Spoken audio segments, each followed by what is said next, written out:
अस्सलाम वालेकुम बच्चों। तो आज हम फिर नया लेक्चर लेकर आए हैं जी।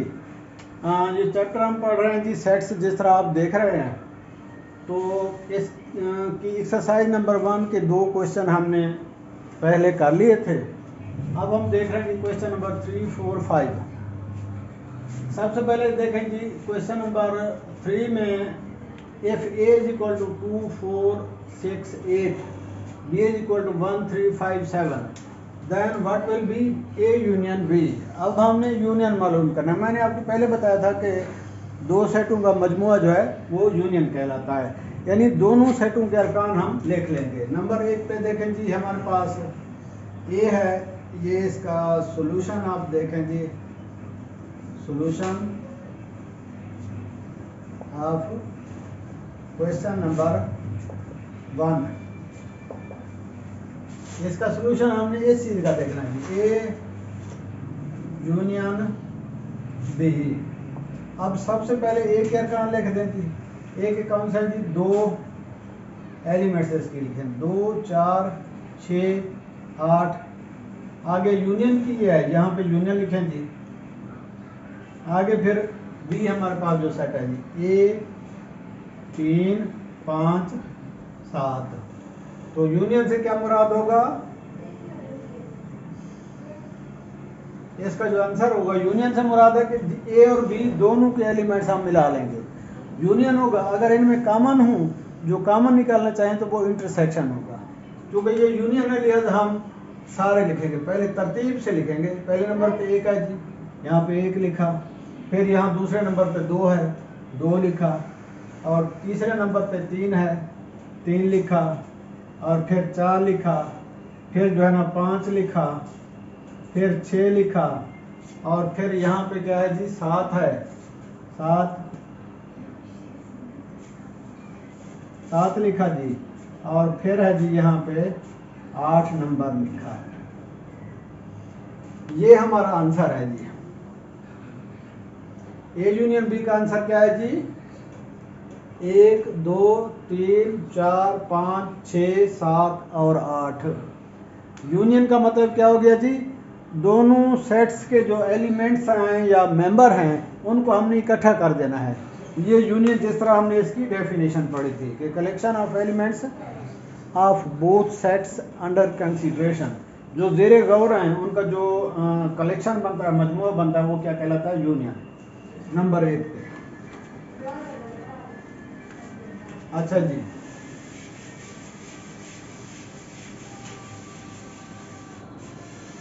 अब दूसरे नंबर पे देखें जी।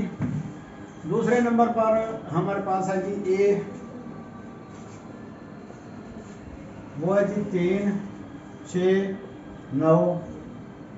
और आगे है जी बी यूनियन, ये भी हमने यहाँ यूनियन लिखना है जी।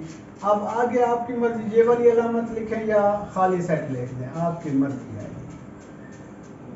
आप ये वाली अलामत लिखें या खाली सेट लिखें, जैसे आपकी मर्जी। तो खाली सेट से मुराद तो वही खाली सेट ही होगा। इसका मतलब ए वाले तमाम के तमाम एलिमेंट्स इसी में आ जाएंगे, 6 और 9। तो ये क्या है जी? ए यूनियन बी का आंसर है। ए यूनियन बी का आंसर क्या है जी? खाली सेट्स या नल सेट जिसको कहते हैं, जिसमें कोई एलिमेंट्स नहीं होते। लिहाजा अगर सेट में कोई एलिमेंट्स, नल सेट इज सब set of every set, her set का ये ताहती सेट होता है। अगर हम ये ना लिखें तब भी ये एग्जिस्ट करेगा, अगर लिख दें तब भी ये इसके अंदर है। अगर ये एलिमेंट हम निकालें तो खाली सेट बनेगा। इसका मतलब इनका यूनियन क्या है जी? A union B. तो बी का खाली सेट हमारे पास क्या है जी? ये है। ये बी के एलिमेंट्स हैं 3, 4, 6। ये हमारा आंसर आ गया जी। कौन सी? ये इसका आया था पहले। और ये वाला है जी, नंबर 1 वाला ये कर दिया। और फिर नंबर 2 पे ये वाला, इसका ये हो गया जी। इसका ये आंसर है जी। अब नंबर 3 पे देखें जी।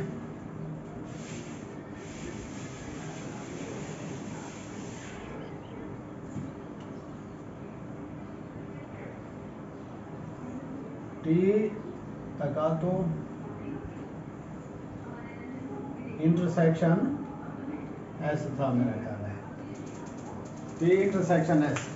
अब क्वेश्चन नंबर 5 को देखें जी। If R is equal to 1 2 3 4 5 6, S is equal to 0 3 6 9, T is equal to 3। तो अब हमने इसके तीन एलिमेंट्स या तीन इसकी पार्ट्स करने हैं, अज्जा करने हैं इसके। सबसे पहले R plus R intersection T. तो सबसे पहले यहाँ पे आर के एलिमेंट लिखें जी। आर के हमारे पास क्या एलिमेंट्स हैं? 1 2 3 4 5 6। फिर इंटरसेक्शन की साइन लगाएं जी। फिर इसके बाद लिखें टी के एलिमेंट्स। टी के एलिमेंट्स हमारे पास कहाँ हैं? 1 3 5 7, 1 3 5 और 7। तो इंटरसेक्शन में कौन से होते हैं जी? इंटरसेक्शन में जो कॉमन एलिमेंट्स होते हैं वो वाले होते हैं। अब इन दोनों में हम देखें कॉमन एलिमेंट्स कौन से। एक यहाँ है, एक यहाँ है, एक लिख दिया जी। और फिर दो यहाँ है, इसमें दो नहीं है, तो ये नहीं लिखेंगे। यहाँ पे 3 है, यहाँ पे 3 है, ये वाला लिख देंगे। और फिर इसके बाद यहाँ पे 4 है, यहाँ 4 नहीं है, ये नहीं लिखेंगे। फिर 5 है, यहाँ पे 5 है, ये वाला लिख देंगे। और फिर लास्ट पे है जी आगे क्या है जी? यहाँ पे 6 है, इसमें 6 नहीं है, तो लिहाजा ये वाला हमारा इस आर इंटरसेक्शन टी का आंसर है। आंसर कौन सा? ये वाला, ये वाला 1 3 5। ये क्या है जी? 1 3 5 कॉमन एलिमेंट्स हैं। इंटरसेक्शन से मुराद होगा दोनों सेटों के अंदर जो कॉमन एलिमेंट्स होंगे वो इंटरसेक्शन होगा। अच्छा जी, इस तरह इसका दूसरा पार्ट देखें जी। एस, ये वाला intersection R, S intersection R. तो सबसे पहले एस के एलिमेंट्स लिखें जी। एस के हमारे पास है जी 0 3 6 और 9। यहाँ पे इंटरसेक्शन की जो है ना सिंबल लगाएं। आगे आर के एलिमेंट्स वही हैं जी 1 2 3 4 5 6। तो इनमें देखें कॉमन एलिमेंट्स हैं कोई? यहाँ 0 है, यहाँ 0 नहीं है, ठीक है जी। यहाँ पे 3 है, यहाँ पे 3 है, और यहाँ पे 6 है, यहाँ पे भी 6 है। आगे यहाँ पे आता है जी 9, इसमें 9 नहीं है, लिहाजा ये कॉमन एलिमेंट्स नहीं है, तो ये वाला आंसर हमारा जवाब हो गया। ठीक है जी, कौन सा? ये वाला आंसर जवाब हो गया किसका? इसका आ गया ये एस इंटरसेक्शन आर। अब नंबर 3 पे देखेंगे T intersection S. T intersection S,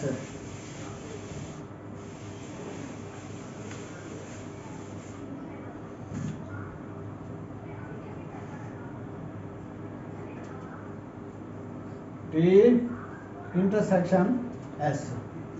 तो यहाँ पे लिखें जी टी इंटरसेक्शन एस। तो सबसे पहले टी के एलिमेंट्स लिखें। टी के एलिमेंट्स हैं जी 1 3 5 7, और यहाँ पे इंटरसेक्शन की सिंबल डालें। और फिर एस के एलिमेंट्स क्या हैं जी? 0 3 6 9। अब इसका आंसर देखें। कॉमन एलिमेंट्स इसमें हैं कोई? T intersection S. इधर एक है, यहाँ पे एक नहीं है, कॉमन एलिमेंट नहीं है। यहाँ पे 3 है, यहाँ पे 3 है जी। और फिर 5 है, यहाँ पे 5 नहीं है। फिर 7 है, यहाँ पे 7 नहीं है। तो इसका मतलब कॉमन एलिमेंट सिर्फ यही है, एक ही है, तो यही हमारा आंसर है। तो ये अब आपके कितने हो गए? 3 4 और 5 क्वेश्चन। क्वेश्चन नंबर 5 के फिर 3 पार्ट्स हैं, तीनों के तीनों हमारे पास हो गए, तीनों के तीनों हो गए जी।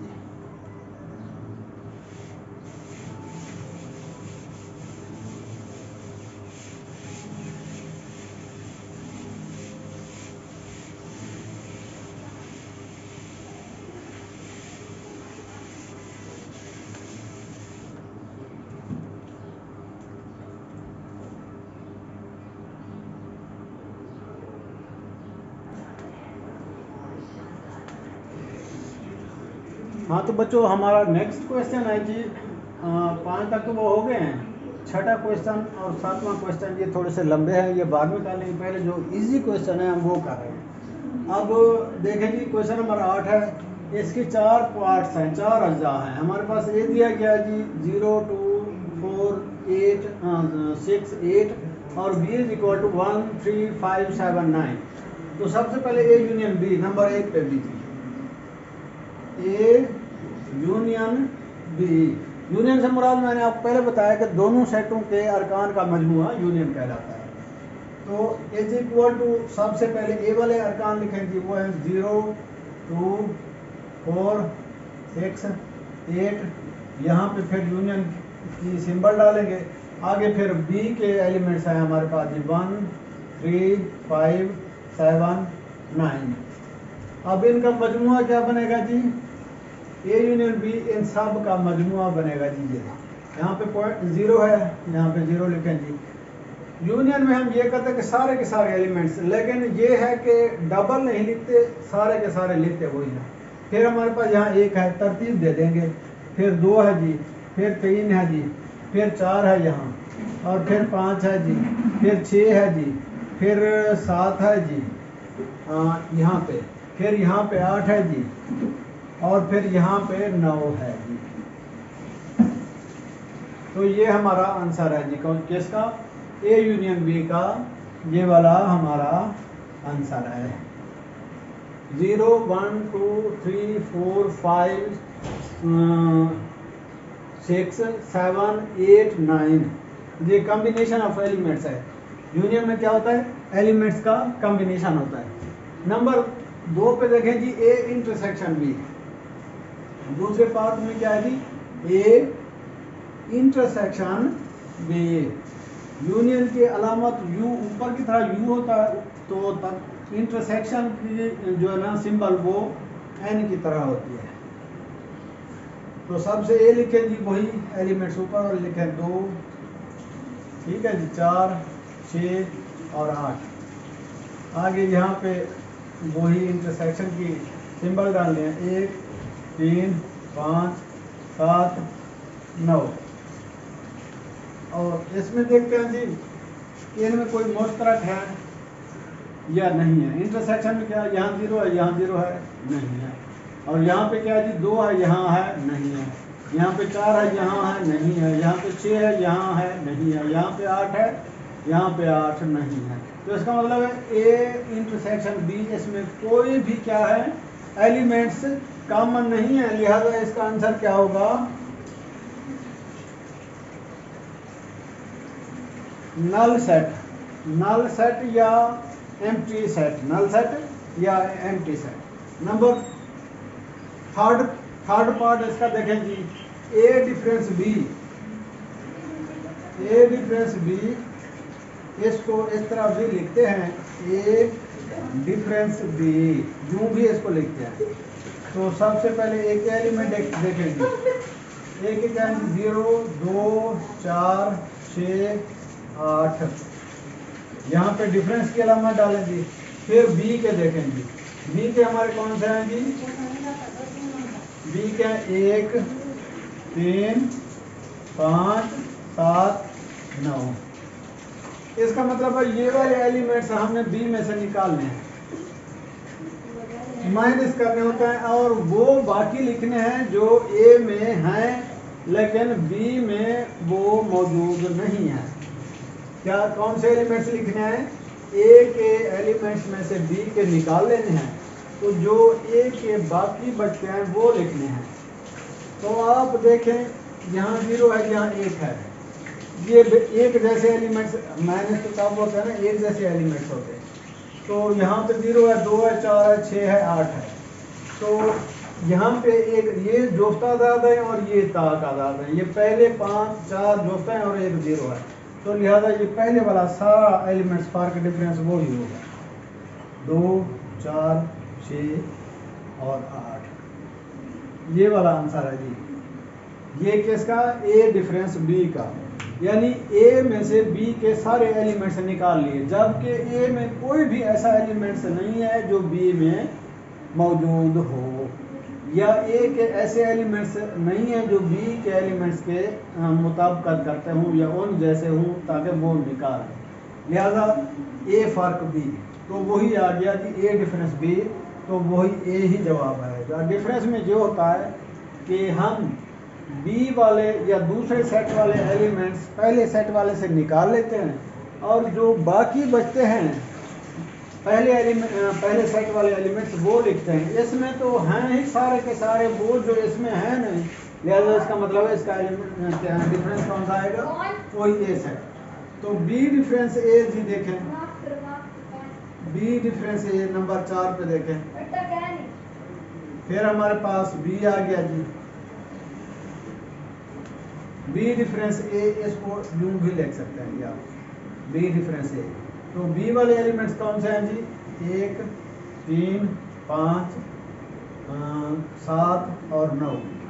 यहाँ डिफरेंस लिखा जी, ए के एलिमेंट्स कौन से हैं, 0 2 4 6 और 8। इसका मतलब है इसमें भी कोई कॉमन नहीं है, कोई मुश्तरक नहीं है जो हम निकालें, लिहाजा बी डिफरेंस ए से मुराद होगा वो बी वाले सारे के सारे एलिमेंट्स, यानी 1 3 5 7 और 9।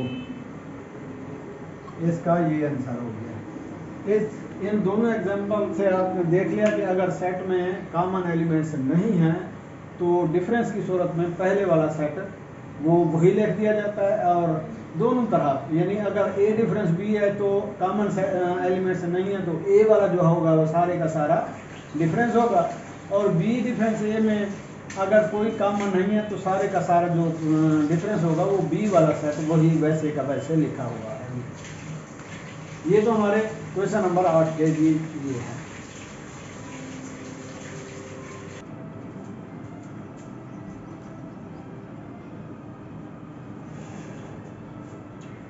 हाँ तो बच्चों नेक्स्ट क्वेश्चन है हमारा क्वेश्चन नंबर 9 है जी, if A is equal to A B C D E and B is equal to B E G L K, then what will be A difference B and B difference ए।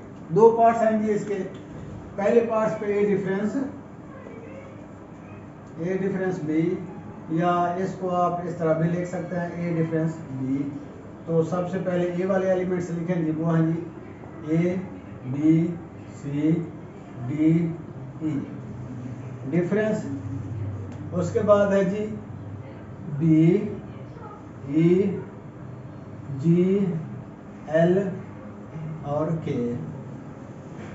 अब ए difference B क्या होगा जी, ए difference B, तो ए में से जो common है ना वो हमने निकालने हैं, ए में से कॉमन है वो वाले निकालने हैं, और ए के वो लिखने हैं जो बी में नहीं है, ए के वो एलिमेंट्स लिखने हैं जो बी में नहीं है। यहाँ ए है, यहाँ है कहीं ये नहीं है, ये लिख देना है। यहाँ बी है, इधर कहीं है जी, हाँ ये बी है, ये हमें नहीं लिखना।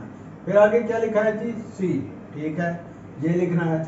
यहाँ पे इधर सी कहीं भी नहीं है, यहाँ पे डी है, यहाँ पे डी भी नहीं है, और इसके अलावा यहाँ पे ई है, इधर ई है, ये वाला नहीं लिखना। फिर यहाँ पे आगे क्या है जी है, और फिर इसमें जी है या नहीं है, नहीं, इधर भी ई है, इधर भी ई है। तो डिफरेंस में हमने क्या लिखना है जी, ये इसके ये वाले बनते हैं, सॉरी, ए डिफरेंस बी, यानी हमने ए के वो एलिमेंट्स लिखने हैं जो बी के अंदर नहीं है, जो बी के अंदर नहीं है। तो ए में तो है, यहाँ पे नहीं है, ये हमने लिख दिया। आगे बी है, ये यहाँ भी है, यहाँ भी है, ये नहीं लिखा। उसके बाद यहाँ सी है, यहाँ सी नहीं है, ये लिख दिया। इसके बाद डी है, यहाँ डी नहीं है, ये लिख दिया। उसके बाद ई है, यहाँ भी ई है, लिहाजा ये नहीं लिखा। तो ए डिफरेंस बी क्या आएगा जी, ए सी डी, ये आंसर है। अब आगे है जी, आप देखें बी डिफरेंस ए, या इसको यूं भी लिख सकते हैं आप, बी डिफरेंस ए। सबसे पहले बी वाले एलिमेंट्स लिखें जी, वो है बी ई जी, आगे है जी एल, आगे है के। डिफरेंस लिखें जी, आगे फिर डिफरेंस ए का आएगा, ए का कौन सा है जी, ए बी सी डी और ई। अब हमने कौन से उल्टा काम हो गया है, यहाँ बी इधर है, यहाँ भी है, ये हमने नहीं लिखना। ई यहाँ भी है, यहाँ भी है, ये नहीं लिखना। यहाँ क्या है जी, जी है, आगे क्या है जी, एल है, ठीक है जी, आगे के। तो ये वाले जो इजाफी हैं वो नहीं लिखने। ये हमारा जी एल के, ये किसका है जी, ये क्वेश्चन नंबर 4 के दोनों अज्जा हमारे हो गए। डिफरेंस में क्या होता है जी, पहले सेट के वो एलिमेंट्स हमने लिखने होते हैं, पहले सेट के वो एलिमेंट्स जो दूसरे सेट में नहीं होते वही लिखने होते हैं, जो कॉमन हो वो निकाल लेते हैं, और दूसरे सेट के वो एलिमेंट्स भी नहीं लिखते जो पहले सेट में हैं। पहले सेट में दूसरे सेट के वो एलिमेंट्स नहीं लिखते जो पहले सेट में नहीं है। डिफरेंस में हमारा ताल्लुक हमने ये देखना होता है कि पहले सेट में कौन से ऐसे एलिमेंट्स हैं जो दूसरे सेट में भी हैं, उन कॉमन को निकाल लें, तो जो पहले सेट के बाकी बचते हैं हमने वो लिखने हैं। यहाँ पहले सेट के बाकी ए सी डी बचते थे, ए सी डी, बी और ई कॉमन थे, लिहाजा ये निकाल दिए, बाकी ए सी डी लिख दिए। और दूसरे में बी डिफरेंस ए में जे एल के, ये जो थे बाकी थे, और बी और ई, ये बी और ई ये कॉमन थे, ये निकाल दिए, ठीक है जी।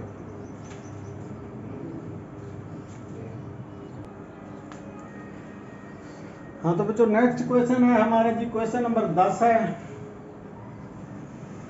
ये वाला, find the universal set if A is equal to 1 3 5 7 9, A dash, इसको पढ़ते हैं ए डैश या ए कॉम्प्लीमेंट, ए डैश या ए कॉम्प्लीमेंट 4 5 6 7 12। तो मैंने आपको बताया था कि यूनिवर्सल सेट क्या होता है। यूनिवर्सल सेट को किस तरह जाहिर करते हैं जी, यू। यूनिवर्सल सेट को क्या करते हैं जी, यू। इसमें क्या होता है जी, ये यू जो होता है हमारे पास ए यूनियन ए डैश के बराबर। Universal set such set which comprises all the sets under consideration. Universal set की डेफिनेशन क्या है, सच सेट, ऐसा set which comprises all the sets under consideration, जो ज़ेरे गौर तमाम सेटों पर मुश्तमिल होता है। तो ज़ेरे गौर हमारे पास दो सेट हैं जी, कौन सा, ए और ए डैश। तो इन दोनों का जो यूनियन होगा वही यूनिवर्सल सेट होगा जी। अब देखें ए में हमारे पास कौन से हैं जी, ए में है जी 1 3 5 7 9, ठीक है जी। आगे यहाँ पे वही union A dash, A dash में कौन सा है जी 4 5 6 7 12। अब ये यूनिवर्सल सेट क्या हो गया जी, universal set A union A dash. Universal set is such a set which comprises all the sets under consideration. Universal set एक ऐसा सेट होता है जिसमें सारे के सारे ज़ेरे गौर सेट मौजूद होते हैं। तो ज़ेरे गौर सेट हमारे पास कौन से हैं जी, ए यूनियन ए डैश, यानी ये दोनों सेट हैं, इन दोनों का मजमुआ। और इन दोनों यानी सब यूनिवर्सल सेट, दूसरे अल्फाज में यूँ कहें कि जितने भी ज़ेरे गौर सेट होते हैं, 3 हैं 2 हैं 4 हैं 8 हैं, तो उनका जो मजमुआ बनता है वो यूनिवर्सल सेट होगा। तो अब एक और बात मैंने बताई थी कि एक जैसे एलिमेंट्स जो है ना, सिमिलर एलिमेंट्स में, यानी अगर 2 हैं तो हम 1 लिखेंगे, 3 हैं 4 हैं 6 हैं 8 हैं, सिर्फ एक एलिमेंट्स लिखा जाएगा। इसमें देखो 1 है इधर नहीं है तो ये लिख दिया जी, यहाँ 3 है यहाँ नहीं है ये भी लिख दिया जी, आगे यहाँ 3 के बाद 4 है ये लिख दिया जी, इसके बाद यहाँ 5 है यहाँ भी 5 है, 1 5 लिखेंगे, 2 लिखेंगे, यहाँ फिर 7 है यहाँ 6 है, पहले 6 लिखेंगे, फिर ये वाला 7 लिखेंगे, फिर इसके बाद 8 है नहीं है जी, 7 भी आ गया, यहाँ पे 7 है यहाँ पे 1 7 लिखेंगे, आगे 9 और यहाँ पे है 12, यहाँ पे 9 यहाँ पे 12। तो ये हमारा जो है जी क्या है, ये यूनिवर्सल सेट U है, it comprises all the sets under consideration, यानी ये मुश्तमिल है उन तमाम सेटों के एलिमेंट्स के मजमूए पर जो ज़ेरे गौर हैं। इसमें ए के भी आ गए हैं और ए डैश या ए कॉम्प्लीमेंट के भी आ गए हैं। ठीक है जी, ये हमारा सेट क्वेश्चन नंबर हो गया 10।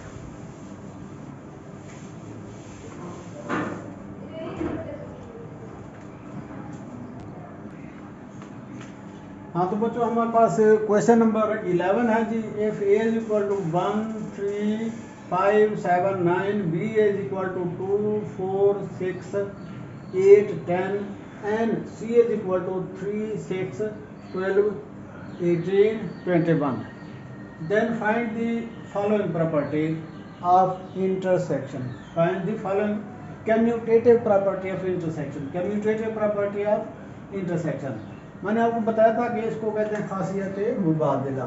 कम्यूटेटिव प्रॉपर्टी, कम्यूटेटिव प्रॉपर्टी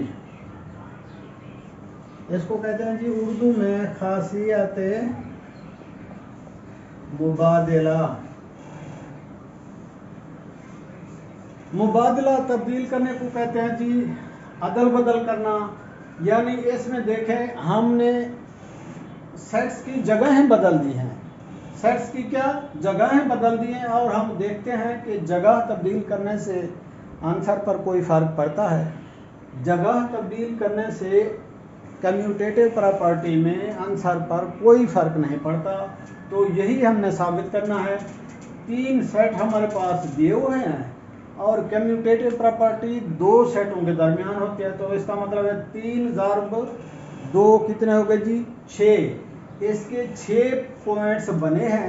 अब हम देखते हैं कि इन 6 पॉइंट्स में जवाब एक जैसा रहता है या नहीं रहता। पहले A intersection B, A intersection B, A intersection B, इसको इस वाली से is equal to B intersection A, पहले वाली ये लेफ्ट हैंड साइड है जी, इसको कहते हैं left hand side, is equal to right hand side. यही चीज हमने प्रूफ करनी है कि ये दोनों सूत्रों में एक जैसे होते हैं जी। सबसे पहले यहाँ पे लिख दें ये पहली जो ये वाली आ गई थी, ये यूं समझ लो कौन सी ये वाली आ गई, उसके बाद ये वाली करेंगे फिर ये वाली। अब हमारे पास देखें जी ए हमारे पास क्या है जी, ए हमारे पास है जी 1 3 5 7 9, 1 3 5 7 9, ठीक है जी। यहाँ पे आगे क्या लिखा है इंटरसेक्शन, तो हम इंटरसेक्शन लिखते हैं। आगे बी देखें, बी के कितने हैं जी 2 4 6 8 10, 2 4 6 8 और हैं जी कितनी 10, इज इक्वल टू। अब राइट हैंड साइड में पहले बी वाले लिख लें जी, पहले क्या लिख रहे हैं जी बी के क्या है वही 2 4 6 8 10। आगे इंटरसेक्शन, इंटरसेक्शन में मैंने आपको बताया है कि कॉमन एलिमेंट्स होंगे, क्या होंगे कॉमन एलिमेंट्स। फिर ए के कितने हैं जी हमारे पास, ए के यही है 1 3 5 7 और 9। ये साइन ऑफ इक्वालिटी देखते हैं लेफ्ट हैंड साइड और राइट हैंड साइड बराबर आते हैं या नहीं आते। तो इंटरसेक्शन में क्या होता है जी, इंटरसेक्शन में कॉमन एलिमेंट्स हम लेते हैं। यहाँ 1 है, यहाँ 1 नहीं है, यहाँ 3 है, यहाँ 3 नहीं है, यहाँ 5 है, यहाँ 5 नहीं है, यहाँ 7 है, यहाँ 7 नहीं है, यहाँ 9 है, यहाँ 9 नहीं है। इसका मतलब है कॉमन एलिमेंट्स दोनों में नहीं है, ए और बी। जब कॉमन एलिमेंट्स नहीं होंगे तो इसका मतलब क्या होगा जी, वो नल सेट या जीरो सेट। और यहाँ पे अगर हम देखें, यहाँ 2 है, यहाँ 2 नहीं है, यहाँ 4 है, यहाँ 4 नहीं है, 6 है, यहाँ 6 नहीं है, 8 है, यहाँ 8 नहीं है, 10 है, यहाँ 10 नहीं है। तो इसका मतलब है यहाँ भी कॉमन एलिमेंट्स नहीं है। सो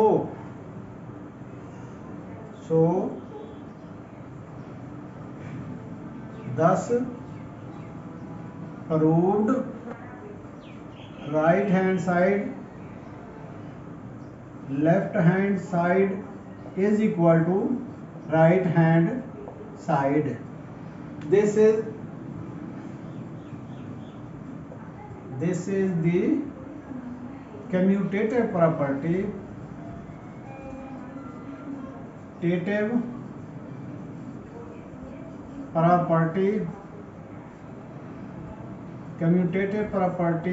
of intersection.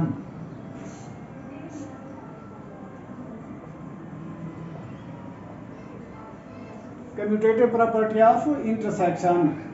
तो मैंने पहले आपको बताया था कि खासियत मुबादला का मकसद ये होता है कि हम सेट्स की जगह तब्दील कर दें, लेकिन जगह तब्दील करने से सेट के आंसर पर कोई फर्क नहीं पड़ेगा। यानी लेफ्ट हैंड साइड का अगर 0 है तो राइट हैंड साइड का भी 0 आना चाहिए। तो देखें हमने जगह तब्दील करके भी देखी, दोनों तरफ हमारे पास आंसर क्या है, नल सेट या 0 सेट। ये वाला हो गया जी, ये पहला पॉइंट। अब दूसरे पॉइंट को देखें। हर सूरत में जगह तब्दील करने से right hand side will be by replacing one set to another set there will be no impact on the answers. यानी उसके जवाब पर जो है ना, क्या जवाब पर जो जितने भी जवाब आएंगे उन पर असर कोई नहीं होगा अगर हम एक सेट को दूसरे सेट से रिप्लेस कर लें। यहाँ ए इंटरसेक्शन सी लिखते हैं जी। लेफ्ट हैंड साइड है हमारे पास ए इंटरसेक्शन सी, यहाँ पे वही लिखते हैं जी। ए के पास हमारे पास हैं जी 1 3 5 7 और 9। यहाँ इंटरसेक्शन लिखेंगे जो कॉमन एलिमेंट्स हमने लेते हैं। सी के कितने हैं जी 3 6 12 18 और 21। इंटरसेक्शन में क्या होता है जी, ये वाला पहले वाला पॉइंट, ये एक पॉइंट आ गया।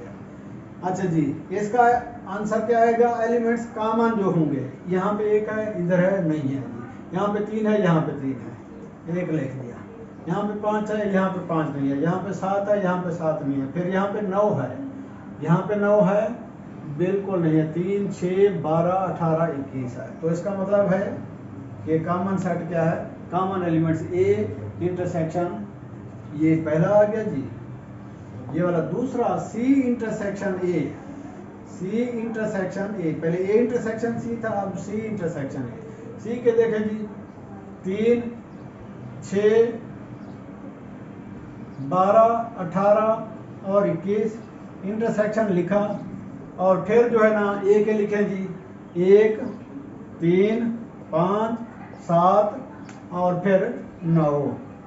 अब इसमें भी हमने देखने हैं कॉमन इसमें 3 है, यहाँ पे 3 है जी, ठीक है। और है यहाँ पे 6 है, यहाँ 6 नहीं है। यहाँ पे 12 है, यहाँ 12 नहीं है। 18 21 यहाँ कुछ भी नहीं है। तो इसका मतलब है पॉइंट 2 पे भी 10 प्रूव्ड, 10 इस तरह proved that left hand side is equal to right hand side. यानी इससे साबित हुआ कि left hand side is equal to right hand side. यानी ये कम्यूटेटिव प्रॉपर्टी है। जवाब दोनों सूत्रों में हमने सेट की जगह पहले यहाँ पे ए रखा, फिर सी, और फिर इनकी जगह तब्दील कर दी। सी को पहले रख दिया, ए को बाद में। दोनों सूत्र में हमारे पास जवाब यहाँ भी 3 है, यहाँ भी 3 है। तो 10 proved that two sets have commutative property because replacing both sets each other there is no impact on the answer। तो आंसर पर कोई इम्पैक्ट या कोई असर नहीं है। लास्ट पे है जी, देखें एंड पे हमारा जो है ना, अब ये वाला पोर्शन आ गया जी। एंड पे देखें हमारे पास बी कॉम्प्लीमेंट सी या सी कॉम्प्लीमेंट बी। पहले पॉइंट को लेते हैं जी बी कॉम्प्लीमेंट सी। तो बी के देखें जी 2 4 6 8 और इसके अलावा 10 है जी। कॉम्प्लीमेंट सॉरी इंटरसेक्शन सी के कितने हैं जी 3 6 12 18 और 21, 12, 18 और 21। अब हम देखते हैं कि इनमें कोई है ऐसा जो कॉमन है जी, B इंटरसेक्शन C, इसमें कॉमन कोई है जी? देखें यहाँ पे 2 है, इधर 2 कहीं भी नहीं है, यहाँ पे 4 है, यहाँ पे 4 कहीं भी नहीं है, यहाँ पे 6 है, हाँ यहाँ पे 6 है, और फिर यहाँ पे 8 है, यहाँ पे 8 नहीं है, 18 है, और फिर 10 है, यहाँ पे भी 10 नहीं है। तो इसका मतलब है ये पहले पॉइंट वाला इसका B इंटरसेक्शन C, दूसरे पॉइंट को C intersection B, C intersection B, इसकी जगह चेंज कर रहे हैं जिस पहले B था, अब पहले C रख रहे हैं, इंटरसेक्शन B जगह चेंज कर दी। अब देखते हैं इसका भी जवाब यही आना चाहिए, 6। अच्छा जी, C के कितने हैं जी? 3, 6 और उसके बाद जी 12, 18 और 21। इंटरसेक्शन आ गया जी, तकातो आ गया। B के एलिमेंट्स कितने हैं जी? वही हैं 2, 4, 6, 8, 10। अब देखते हैं इनमें कोई है कॉमन, C इंटरसेक्शन B, यहाँ 3 है, यहाँ 3 है जी, यहाँ 6 है, यहाँ 6 है, ये भी 6 है, ये भी 6 है। आगे यहाँ 12 है, यहाँ नहीं है जी, यहाँ 18 है, यहाँ नहीं है, यहाँ 21 है, यहाँ। तो 10 प्रूव्ड इस तरह साबित हुआ that right hand side is equal to left hand side और left hand side is equal to right hand side. thus proved that the all sets have commutative property and there is no impact or effects on the answer if we intersect those sets.